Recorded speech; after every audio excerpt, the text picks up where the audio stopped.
a token would be a perfect vessel to encapsulate a financial promise. Finance in and of itself is still to this day a trust relationship game, and this will continue to stay that way. All right, great.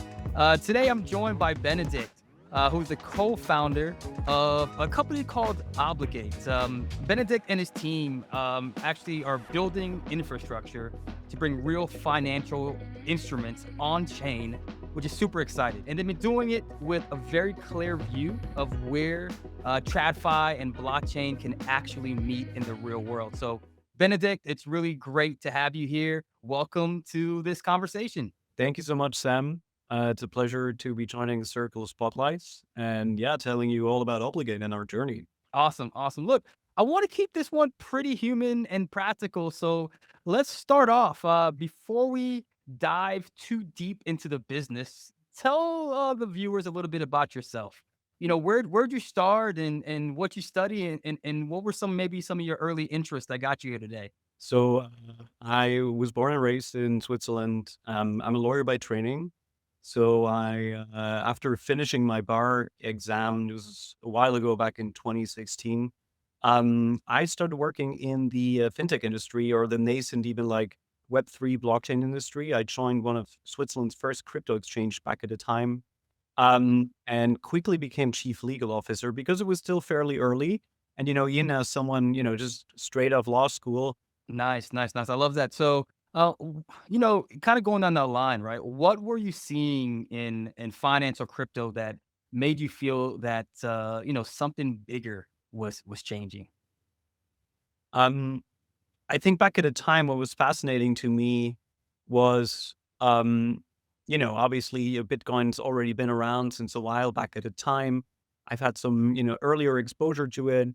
But let's say, I don't know, maybe. And so we believed, in the future, almost all securities, stocks, bonds, derivatives, types of private credit, any type of financial instrument that needs to be commoditized. So we're not talking just, like a bilateral loan, but actually talking about securities.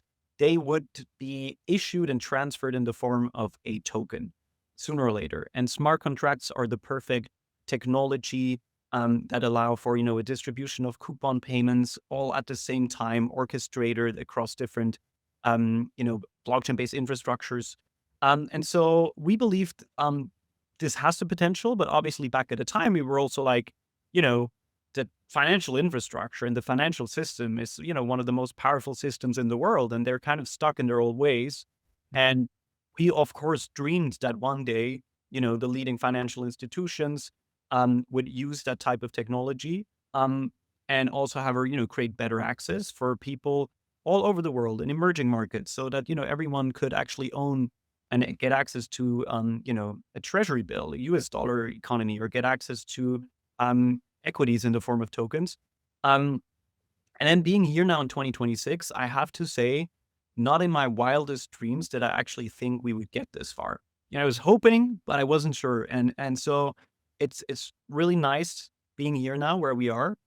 But it's also interesting to see, I think the space has changed tremendously, and that's a sign of its maturity. Because in the early days, and I'm sure, you remember too, it was a wild bunch that was, participating in this. I remember when joining that crypto exchange back in 2017, it was very philosophical, very ideological driven. How do you say in English, the square holes and around, I don't know how you say. But anyways, it was like it was an interesting bunch of people involved in the space, very ideologically, philosophically driven. And so you felt like you were part of the movement. And sure, today, I remember those days. When I go to conferences today, just recently in New York, and I look around and I'm like, damn, everyone's a suit. But I think, that is a sign of how far we've come, and it's a sign of the maturity. Because you need the pioneers, the crazy guys to be driving the space forward and like creating a vision. But then you need, the super reliable executors to make sure, we're talking about the financial system here. So this needs to work 100% safely. It needs to be regulated, it needs to be compliant. So yeah, very happy about where we are today. That's awesome.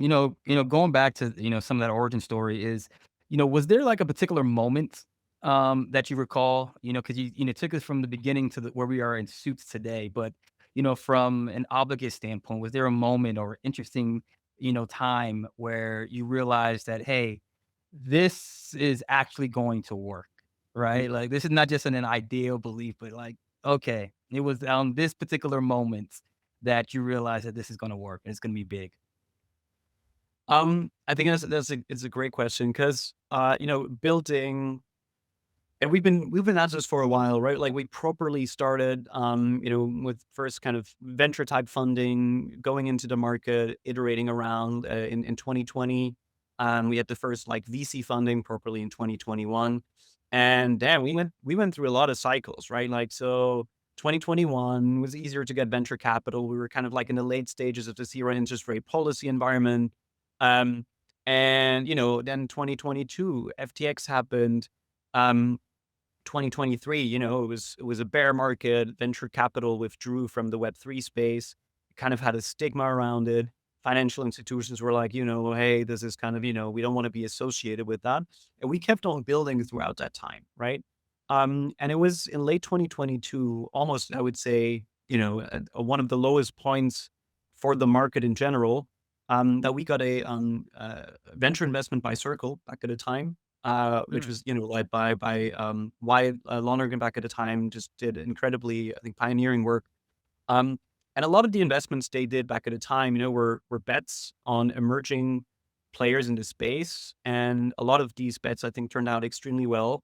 And it was kind of our generation of startups back at the time, where let's say in 2022, saying you're going to do regulated finance on a public blockchain with smart contracts was more controversial, because a lot of the US banks, clearly didn't have the regulatory path to allow for public blockchains. And so, having that belief from one of the most, I think, relevant institutions in the space, that was a big part.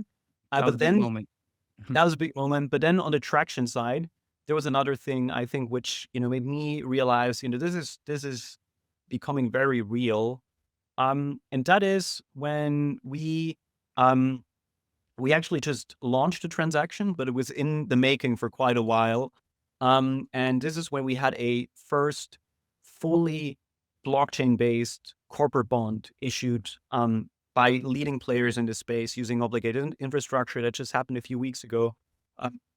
It was issued by Keyrock, which is one of Europe's leading market makers, expanding now globally, and it was distributed by Signum Bank, also one of Europe's leading digital asset players. And this bond was denominated in EuroC, Circle's stablecoin, right? So we have all these different parts coming together, and everything end to end was routed and issued through the Obligate infrastructure. But it's less about having your name or your brand tag attached to this. This transaction was a corporate bond in the same kind of like manner when we talked about, that Dutch East India Company bond 400 years ago, but it was entirely issued on a new financial infrastructure, end to end. No traditional bank was involved, no traditional banking rails. It was a issuer who created the bond on chain, regulated under Swiss law with Obligate's framework, denominated in EuroC stablecoin. And then the entire cycle, from issuance, the investor gets the bond tokens into their wallet, the issuer gets the EURC in their wallet, so they can use that for,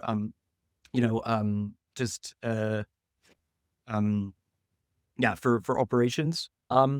And then when coupons are going to be distributed, it's going to be routed exactly through that same wallet infrastructure, but with, a fraction of the overhead and encumbrances you would have with a traditional financial rails.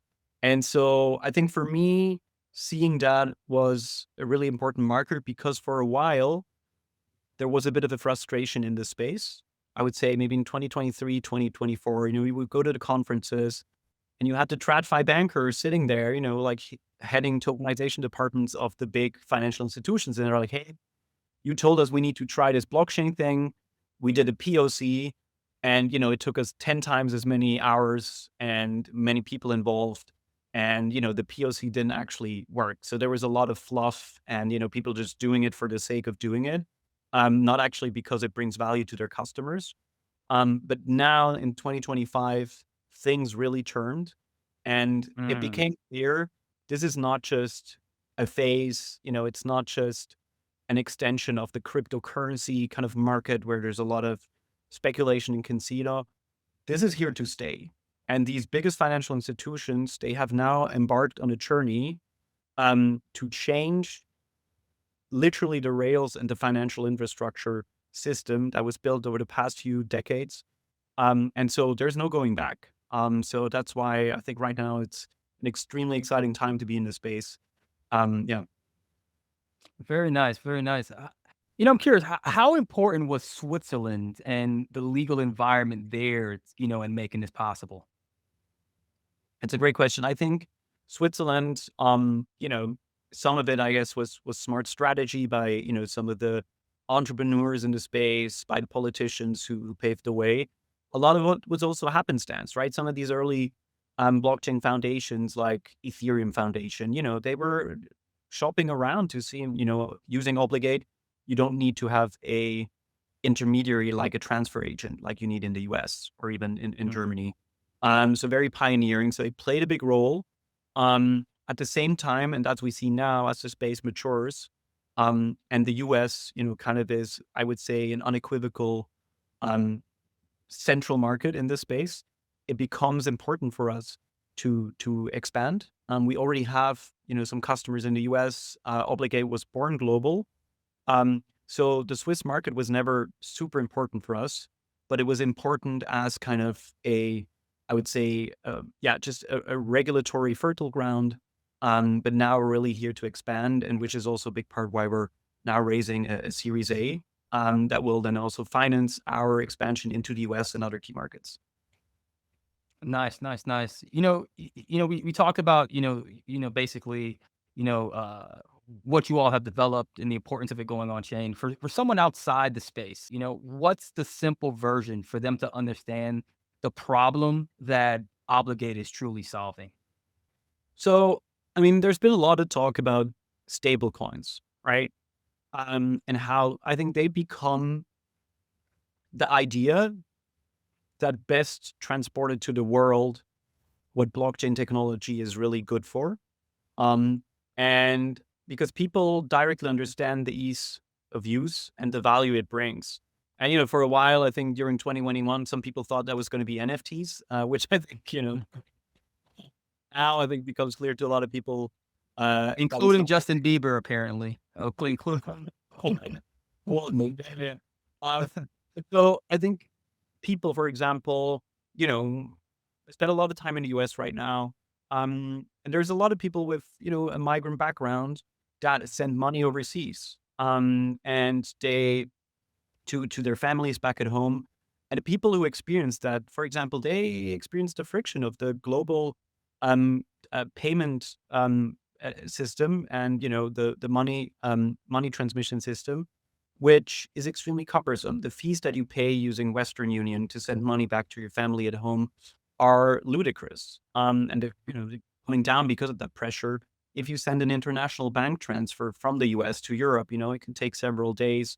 And the correspondent bank networks, every transaction you do in your bank account can come with fees, which are pretty, I would say, intransparent in some case. And then there are stablecoins. And in the beginning, this was used, I would say, mostly by people in the space, crypto people that would, use that, sending it back and forth. The most volume in the beginning came for like trading. But more and more, especially in emerging markets where people are really dependent on a better financial system, they started relying on stablecoins. And you see that in the USDC usage or USDT usage around the globe, where in some of the countries that have the worst legacy systems, that's one of the cases that I'm most excited about. We've been working with TradeFlow now for a few years, and it's one of those cases that really exemplify for me, how far the space has come. TradeFlow Capital is a Singapore-based, partially Cayman incorporated trade finance fund. So they are doing commodity trade finance. The founder, has been doing this since decades. He's a thought leader in the space, and is, highly regarded from the institutional TradFi environment. They have placed bonds on the traditional financial markets before, but they realized as a small player, still relatively, let's say, to a big corporate, if Apple places a bond, they have a great experience of, a bond of several $billion. The banks, make sure that these guys are happy at the end of the process. Although we still believe that market is ripe for disruption as well, because still like millions in fees, get generated.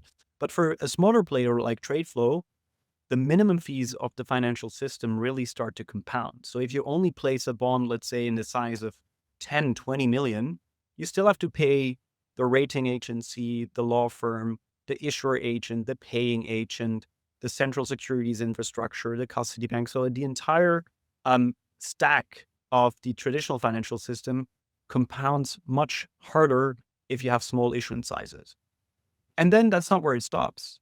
It's actually the life cycle management of it, which becomes so cumbersome and so many hours get lost. So the traditional bond they placed, which is partially, registered in EuroClear, which is a European central securities depository, kind of the equivalent to TTCC in the US.